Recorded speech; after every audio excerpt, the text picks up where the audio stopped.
Hi, I'm Paul Slack. I think we all know that the internet and social media has changed business marketing forever. But unfortunately, many small businesses haven't figured out how to adapt to this change so that their businesses can continue to prosper. What I want to focus on today are what some of those challenges are and how you might overcome a few of those challenges. So one of the first challenges we have to deal with is just the fact that we are living in a world of ubiquitous access to information.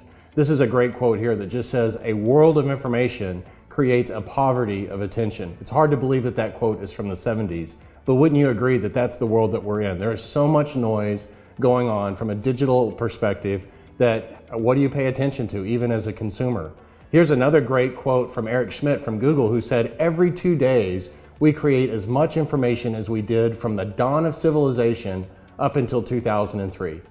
Think about that. So by Tuesday of the week, we have created more information than from the dawn of civilization until 2003. That's what I call a lot of noise.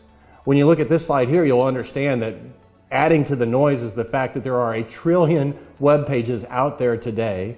There are 2.4 billion people connected, 1 billion of them on smartphones, and that as consumers in the United States, we're consuming 3,000 web pages a month. That's 93 web pages a day.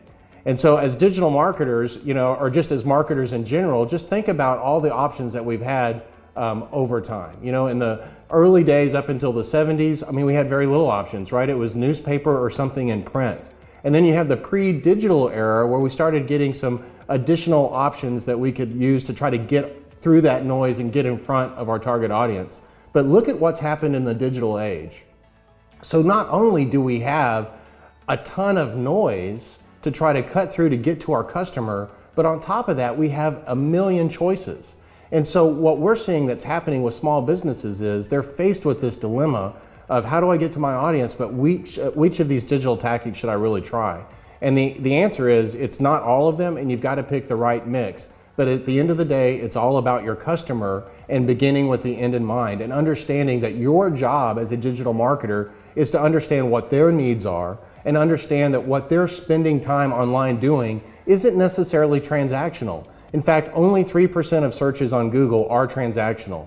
97% of those searches are actually information centric. In other words, how do I get from point A to point B? Or how do I solve this problem? Or where do I buy tickets for this?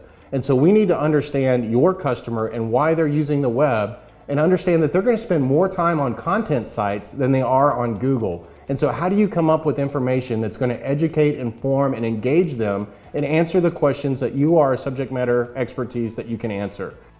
All right, here's the key takeaway. The world is a noisy place, and digital marketing is the best way to reach your customer where they are with the information that they need.